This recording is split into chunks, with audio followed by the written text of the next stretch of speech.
Blanca Rodríguez, es un placer realmente. Bienvenida a Durazno y bueno, gracias por acompañarnos también en este espacio que nos ha cedido de alguna manera en una recorrida donde, bueno, hoy escuchábamos en alguna otra nota que tenías recientemente, en algunos lugares realmente trascendentes para nosotros y para el país. Además que está bueno que se destaque porque son de esas cosas que se necesita también darle pertenencia a los que estamos aquí en Durazno. Bueno, en este sentido, ahora lo comentábamos antes de comenzar, en este proceso nuevo, ¿no? Desde el otro lado del mostrador, yo te decía, como, en este caso como senadora, pero conociendo realmente lo que se vive de este lado desde el periodismo durante tantos años. Uh-huh. Bueno, gracias por la oportunidad de conversar con la gente de Durazno. Estoy muy contenta de estar aquí, de estar además en esta posibilidad de recorrida por la ciudad, de encuentro con la gente, de ir a lugares que me interesan. Vamos a estar visitando la UTEC, vamos a estar yendo al hospital, porque hicimos el Día del Libro una movida muy linda que el hospital tomó para trabajar con su área de pediatría, hicimos llegar libros, así que bueno, vamos a ir también a conversar con esta gente y bueno, y después tendremos un encuentro a las 7 de la tarde también para conversar con frente amplistas y no frente amplistas. Así que, bueno, y además está recorrida por los medios. Así que, bueno, contenta desde este otro el lado del mostrador, entusiasmada, trabajando mucho en las comisiones en las que estoy, trabajando mucho con los distintos temas que nos desafían y desafían a la sociedad uruguaya, trabajando con los compañeros y también con los colegas de los otros partidos, porque bueno, de eso se trata el poder legislativo. Para legislar hay que llegar a acuerdos para que las leyes salgan y lo ideal es que se viva todo ese proceso democrático de discusión, de tratar de convencer en los casos en que estamos convencidos que tenemos razón, pero siempre escuchar a los que piensan diferente y ver a qué caminos de acuerdo podemos arribar. Tenemos en este caso además, alguien decía hace unos días, se activó el lado dialoguista de Orsi más que nunca en este contexto. ¿Coincidís con esa apreciación que se ve más que nunca a ese lado del presidente? Yo creo que siempre fue dialoguista. Yo creo que es, como intendente fue eso, y creo que eso fue lo que lo llevó a ocupar ese lugar de preeminencia que tuvo, y también a los logros que tuvo en el departamento de Canelones para llevar adelante muchas de sus propuestas que, por cierto, cambiaron el paisaje de esa ciudad, humano y material. Y creo que también, desde que está en la presidencia, desde el primer momento, bueno, lo que pasa es que todavía no habían llegado los temas duros, ¿no? Pero bueno, llegó Arasatí y hubo una resolución que fue muy importante después de haber conversado con las empresas, por ejemplo, porque ahí había también determinados riesgos, ¿verdad?, de la universidad lenta. Bueno, y no se va a hacer, y de esa manera también cumplir con un compromiso de campaña. Y en lo que tiene que ver con otras áreas, el diálogo social siempre estuvo planteado que en materia de seguridad social iba a haber una gran discusión que no fuera solo de las jubilaciones, y en eso también se está. Yo creo que Orsi tiene eso como una de sus principales características, la capacidad de diálogo, la capacidad de escuchar, la capacidad de rever decisiones en los que entiende conversando con los que se lo señalan que hay que revisarlas, y en ese sentido yo creo que nos da tranquilidad. Blanca, has puesto sobre la mesa como prioridad, o una de las prioridades en el comienzo de este periodo, el tema pobreza infantil, el trabajo sobre las infancias, y hace unos días ANEP hacía un relevamiento de lo que tiene que ver con revincular a muchos de los niños y niñas al sistema educativo, y se vio realmente una cifra importante de lo que era justamente la desvinculación. Precisamente, ¿cuáles son los objetivos planteados en este periodo, sabiendo que es un trabajo realmente muy, muy extenso, ¿no?, para su alcance? Sí, ANEP salió a buscar a 5.000 niños que tenía inscriptos y que no estaban yendo a las escuelas, casa por casa, niño por niño, y logró revincular a 2.500, 2.400, y va a seguir en esa tarea, en la que además el proyecto de maestras comunitarias va a ser fundamental, esas maestras que tuvimos mucho más en los gobiernos del Frente Amplio que en el periodo pasado, y se notó, esas maestras que van a las casas, que detectan allí por qué un niño puede estar no yendo a la escuela, o aún en los casos en los que va, ver realidades familiares que si no vas a la casa es probable que el niño no te las cuente, pero que se refleje en su comportamiento o en su actitud que se está viviendo alguna situación compleja. Entonces, ese programa es clave para atender estas situaciones y es una de las cosas que está sobre la mesa para trabajar. Nosotros hemos presentado el proyecto de ley de creación del Comisionado Parlamentario para las Infancias y Adolescencias, que estamos pensando en una figura, en una persona como la del Comisionado Parlamentario para las Cárceles, ¿verdad? Una persona que esté en contacto con el tema de la infancia, que siga caso por caso los niños que están en el INAU, los niños que están en adopción, los niños que están internados en el Pereira Rosell hace 4 meses que tienen en alta y no tienen a dónde ir, el caso también de los adolescentes, en fin, un comisionado parlamentario que se ocupe de que se cumplan los derechos de los niños, que se ejecuten de buena manera los dineros que el Estado invierte allí, porque el Estado en gasto social, en infancia, aporta una cifra insuficiente pero importante, la misma que invierte Chile y sin embargo tiene muchos mejores resultados que nosotros, porque lo que es fundamental en el tema de infancia es invertir en la primera infancia, y es allí donde se definen muchas cosas que van a tener que ver con el comportamiento y las posibilidades futuras de ese niño. Nosotros tenemos que, en menores de 6 años, la pobreza duplica a la pobreza del resto de la sociedad. Nosotros tenemos una pobreza en Uruguay del 17%, en el caso de los niños llega al 32% los menores de 6 años. Y tenemos que trabajar porque estos niños están insertos en familias pobres, en familias vulnerables, en familias donde las madres no pueden salir a trabajar porque se ocupan de los cuidados. Por eso estamos haciendo una convocatoria para educadores de los CAIF, porque tenemos CAIF, pero no habían llamado a las personas que podían estar allí trabajando con los niños, y eso resuelve situaciones familiares para que las mujeres puedan salir a trabajar. El cuidado de los adultos mayores, porque el sistema integrado de cuidados, que fue una creación del último gobierno de Tabaré Vázquez, se ha ido deshilachando, ¿no? Entonces necesitamos volver a robustecer eso, porque los cuidados son importantes para la autonomía. Digo las mujeres porque son en general las que se encargan de los cuidados, no las únicas, pero son en general las que tienen que estar en sus casas sin tener posibilidades de tener una autonomía económica ganada a través de un sueldo. Estamos hablando de que estos niños, como se demostró, no estaban yendo a la escuela. Según el último informe de INED, el año pasado, un 64,7% de los niños tienen ausentismo crónico, a la escuela primaria. O sea, en un país donde la escuela siempre era algo visto como insustituible, necesario, porque el niño allí no solo aprende a sumar y a leer, el niño allí aprende hábitos, aprende a convivir, aprende a escuchar, aprende a esperar. O sea, todo eso que hace a la convivencia también se lo está perdiendo el niño que no está yendo a la escuela. ¿Y dónde está el que no está en la escuela? ¿No? Entonces, yo tengo la convicción de que la educación es un rescate de las personas, ¿no? Y que tenemos que acercarles la educación y posibilitarles la educación. Entonces creo también que trabajar en esa área es importante, como es importante el compromiso que tiene el gobierno del Frente Amplio y el equipo económico de aumentar las transferencias monetarias a las familias, de aumentar las becas para que los adolescentes terminen el liceo, de ese dinero que se va a estar dando al comienzo del año para todos los niños el año que viene y que ahora se dio para determinados quintiles a mitad de año, porque la situación así lo requería, pese a que se pensaba empezar el año que viene.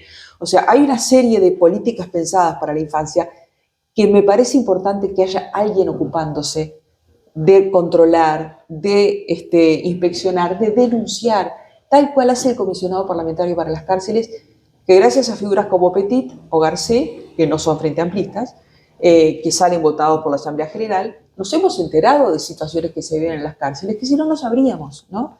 Que tenemos 17.000 presos viviendo hacinados, o sea, por lo menos somos conscientes y también seguramente tomaremos posición sobre si queremos que esa realidad se atienda o no, ¿no? 17.000 personas, en su mayoría hombres, pobres, adictos y analfabetos, y que cuando salen a la calle porque no tienen a dónde ir, en muchos casos además viviendo enfermedades muy duras ahí adentro porque el hacinamiento la genera. Bueno, esas personas salen, no tengamos el pensamiento mágico de que las meten ahí adentro y desaparecen, ¿no? Entonces, atender esa situación me parece importante, pero creo que buena parte del aporte que se le hace a esas cárceles tiene que ver con infancias desprotegidas, tiene que ver con infancias pobres, tiene que ver con falta de oportunidades, porque si no terminan la escuela, si no hacen una formación básica, no van a conseguir un trabajo, y tienen aspiraciones como todo el mundo de tener determinadas cosas, ¿no? Y cuando eso no lo pueden tener, bueno, aparecen quienes ofrecen dinero fácil, ¿no? Para tareas que son delictivas y que muchas veces hacen que la vida de ese adolescente se transforme en una vida corta. Entonces allí es donde el Estado tiene que estar, y no es que nosotros, como yo les decía, gastemos poco, pero además nosotros necesitamos estar también encima de las instituciones que tienen a los niños a las cuales les pagamos, ¿no? Cada niño en el INAU sale $1.000 y nosotros tenemos que tener la seguridad que está bien atendido. Entonces alguien que controle, pero que controle al Ejecutivo y al Estado, o sea, por encima, ¿verdad? Que solamente remita y se remita al Poder Legislativo y lo asesore, y allí lleguen las denuncias, pero que también siga el tema en la justicia, pero que también siga el tema en la salud, pero que también siga el tema en la educación. Hay quienes dicen que es crear más burocracia. Yo creo que es crear una persona para que esté en un tema en el que a nosotros se nos va la vida y se nos va el futuro, porque quienes no ven esto como un problema deberían pensar que nuestro bienestar pasa por atender esa vulnerabilidad. Y justamente es un poco tentador para una discusión que a veces parecía filosófica, pero en realidad es un tema también de practicidad en cuanto al Estado, porque vemos en algunas partes de la región donde la consigna de menos Estado se ha consolidado y vemos los resultados después. Menos Estado en los lugares donde tiene que estar presente es mucho más el caso de marginación, de vulneración, de pobreza y todo lo que conlleva después aumento de la delincuencia, de todos los episodios de violencia que se viven. Y es algo interesante lo del fenómeno del sistema penitenciario, porque muchos de estos hombres que estamos hablando, la mayoría, además jóvenes y tema de adicciones allí tan potente, la figura de la mujer también ha sido víctima absoluta, por ejemplo, de los ingresos a las cárceles por el ingreso de microtráfico, y a veces tienen penas más duras que los que son realmente... Quien ha llevado adelante la estafa más grande de la historia. Exacto, es desproporcionado, entonces también necesitamos allí que todo funcione de otra manera. Sí, también, allí ¿no? Lo que tenemos es una disposición de la luz, ¿verdad? Que tenemos que revisar. Tenemos mujeres por 40 gramos de marihuana metidas en la cárcel, que muchas veces además ese microtráfico responde a amenazas que llegan desde adentro de que a su marido que está preso lo van a matar si ella no ingresa a eso, ¿no? Entonces, también siendo víctimas estas mujeres, ¿no? En este momento, además, mujeres madres, tenemos 68 niños con las mujeres en la unidad 9 del CONCAR, ¿no?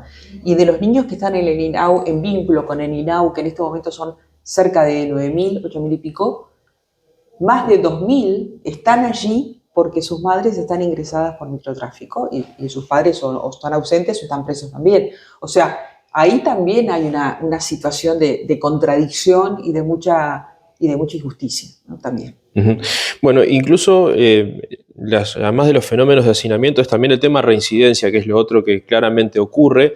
Hace unos días hablábamos con un destacado operador penitenciario aquí del departamento y nos decía, bueno, es triste decirlo, pero muchos de estos muchachos salen y prefieren delinquir nuevamente porque al menos en la cárcel tienen techo y comida. Es cierto, porque en realidad cuando salen de la cárcel su destino es la calle, ¿no? En el mejor de los casos tienen dinero para tomarse algún ómnibus. Lo mismo pasa con los jóvenes que egresan del INAU a los 18 años, ¿no? A uno no se le ocurre a un hijo a los 18 años hacerle el bolsito y decirle, cumpliste 18, te vas, arreglate la vida, conseguiste una casa, donde vivir, comida, trabajo, etc. Pero a los 18 años a los jóvenes que están en el INAU y que de pronto pasaron 8 o 10 años en el INAU, les pasa eso, a los 18 se tienen que ir, con escasa formación, sin experiencia laboral, sin posibilidades de trabajar. De hecho, ahora hay una red de egresados del INAU que están preocupados por este tema y sobre todo la lideran personas que sí lograron insertarse, que sí lograron formarse y trabajar y se dan cuenta entonces de advertirle al Estado esa situación de riesgo en la que ponemos a los jóvenes cuando salen a los 18 años sin tener una red de contención para esa etapa, para que no caigan también en la calle, para que no sean cooptados por el crimen organizado, para que no terminen mal sus vidas, ¿no? Entonces allí también hay una tarea que tenemos pendiente, que es el tema del egreso de los adolescentes, y trabajar en la rehabilitación, tanto en el INISA como en las cárceles. Pasa que es medio difícil trabajar en rehabilitación cuando la gente vuelve a acostarse en un lugar donde hay lugar para 7 y son 37, sí, ¿no? O sea, sí. es como difícil trabajar en esos temas, en donde además también los mecanismos de poder adentro de las cárceles rigen y funcionan, ¿no? Entre ellos. Entonces, allí es un problema preocupante porque uno no sabe eso cómo puede terminar. Incluso en esa dicotomía, si reinserción o rehabilitación, también hay toda una problemática. Por ejemplo, insertarlos al mercado laboral. Obviamente, no solo al hecho de que trabajen en sí, sino también el tema formación, que obviamente necesita otra presencia en cuanto a políticas que estén destinadas con otro resultado. Sino también, por ejemplo, Mides tiene accesos como un programa justamente destinado a lo que es insertarse al campo laboral, pero hay algo también para hablarlo sin ningún tipo de tapujos. Poca gente quiere darle trabajo a alguien que salió de la cárcel. Exacto. Eso también es cierto. Conseguir trabajo para un expreso es muy difícil. Nadie lo quiere hacer. Por eso ahí hay un rol que el Estado tiene que hacer en esa experiencia laboral que tiene que adquirir para que en su currículo pueda figurar que tuvo una experiencia de trabajo y que funcionó bien. Pero ahí también tenemos que trabajar en los hábitos de estas personas, en disciplinarlas en los hábitos justamente, porque bueno, los han perdido en muchos casos y en otros casos tenemos varias generaciones que directamente no los tienen. Entonces también allí hay un trabajo para hacer, pero ¿sabes qué, Gonzalo? Yo creo que acá se trata de cambiar el neumático con el auto andando, ¿no? Entonces tenemos que atender toda esta realidad, pero mientras tanto tenemos que jugarnos a un espacio de esta realidad, que es la niñez. Empecemos por actuar fuertemente y cambiar eso, y no seguir nutriendo, ¿verdad?, este camino de gente sin oportunidades. Por eso yo creo que ni bien nacen, que además el Pereira Rosell, por ejemplo, por mencionar un caso de Montevideo, tiene detectado si es una madre vulnerable, si es una madre adolescente, ni bien nacen, nosotros tenemos que rescatar a ese niño con determinado soporte estatal, por un tiempo, en alimentación, en vivienda, ¿no? en lo básico para vivir, formar también a esas personas si lo necesita para salir al mundo del trabajo y que después los CAIF puedan contener ese niño y esa madre pueda trabajar. Entonces digo, sí, creo que hay que atender todo, pero juguemos fuertemente porque por algún lugar hay que empezar. Y si no empezamos por ninguno, esto se va a agravar día a día. Totalmente. Es una buena señal también que, por ejemplo, lo que ahora se llama Uruguay Impulsa, que antes se conocía como Jornales Solidarios, se le haya dado también una cierta prioridad a las madres justamente en esa condición. Exacto, ¿no? exacto. El Uruguay Impulsa, que va a empezar a llegar seguramente la propuesta a las intendencias, pues se aprobó anteayer en el Senado y en diputados, tiene que ver con esas personas en situación de vulnerabilidad que necesitan trabajar. La propuesta es que en vez de los jornales solidarios, que eran 15 días al mes, esto es de lunes a viernes, 4 meses de corrido, tener esa experiencia laboral 6 horas de lunes a viernes, y las madres que tienen complicaciones de hijos chicos, ese horario se reduce a 4 horas, pero dentro de ese espacio de dinero y de horario, un 20% está dedicado a la formación. Por eso que decimos, porque no hay una formación básica, y si no hay formación, ¿cómo se pueden insertar? ¿Y cómo se pueden insertar y pretender un salario digno, verdad? Porque siempre decimos, bueno, el trabajo dignifica, ¿no? Lo que dignifica es el salario, un salario digno, ¿no? Que las personas sienten que el trabajo que están haciendo vale, ¿no? Tiene un valor y por lo tanto vale la pena dedicarse a él, porque si no, si sienten que no vale nada, ¿no? Tampoco hay allí una actitud de contracción al trabajo. Eso, el Uruguay Impulsa es algo muy importante que se logró, y eso sí que no fue un trámite lento en el legislativo, se logró muy rápidamente, ya pasó al ejecutivo, o sea que seguramente en los próximos días, porque lo administran las intendencias, se va a estar haciendo la convocatoria. Otro anhelo del gobierno es la creación de la Universidad de la Educación. ¿Cuánto incide esto justamente en el desarrollo de lo planificado? Muchísimo, muchísimo. Ese proyecto va a entrar al Senado en los próximos días. Nosotros queremos que en este periodo salga la Universidad de la Educación. Yo como docente quiero que salga la Universidad de la Educación. Y bueno, tenemos que conversar con la oposición, ¿no? Porque si bien en el Senado podemos tener los votos, en diputados no los tenemos, y allí tenemos que conversar, que dialogar siempre, que escuchar, que tratar de convencer. Y bueno, la idea es que este proyecto se apruebe y si no, llegar al mejor proyecto posible, pero que la Universidad de la Educación tiene que salir, ¿no?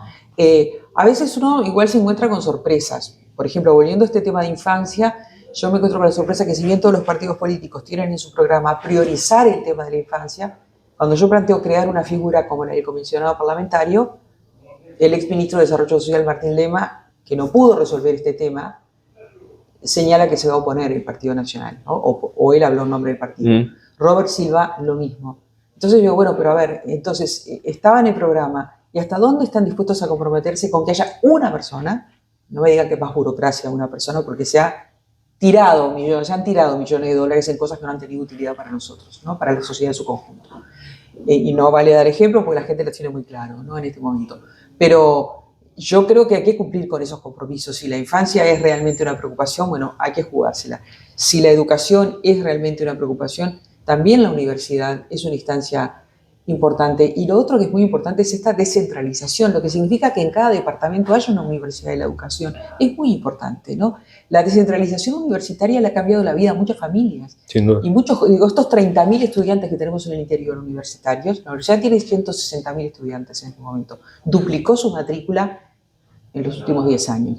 Pero tenemos 30.000 estudiantes en el interior, que en muchos casos son primera generación, ¿no? De estudiantes universitarios, que requieren determinada contención para poder terminar sus carreras, pero ya viajar a Montevideo era una imposibilidad para muchos. Entonces, ayer yo estuve, por ejemplo, en el CENUR de Tacuarembó, hoy voy a ir a la UTEC de acá de Durazno, porque yo visito la UTEC siempre. Es una maravilla la UTEC. Un proyecto, claro, maravilloso en general.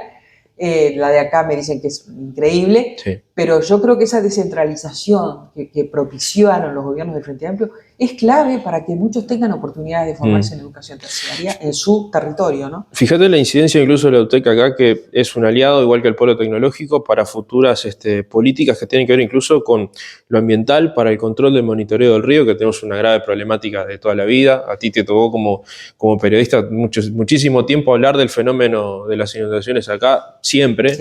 En nuestro departamento, que golpeó durísimo.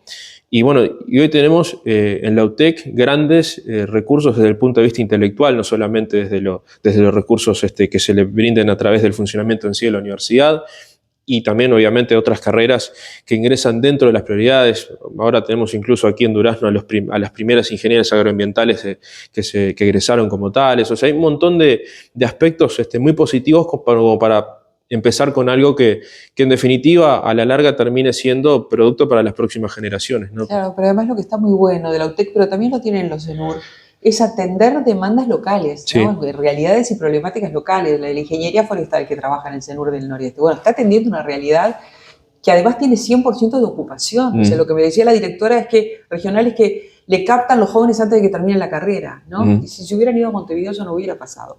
Y lo mismo pasa con estas carreras de UTEC, que además muchos uruguayos que estaban trabajando en el exterior. Me cuenta que Héctor García, que del Instituto de Agua, se volvió de Holanda para acá, con una realidad muy diferente, y está apostando a trabajar y a formar gente allí en la UTEC. Y eso tiene un valor enorme, enorme. Además de que cambia el paisaje de las ciudades cuando hay jóvenes estudiantes en ellas. Tal cual. Blanca, muchísimas gracias. A ti, Gonzalo, un saludo a todos los que nos acompañaron.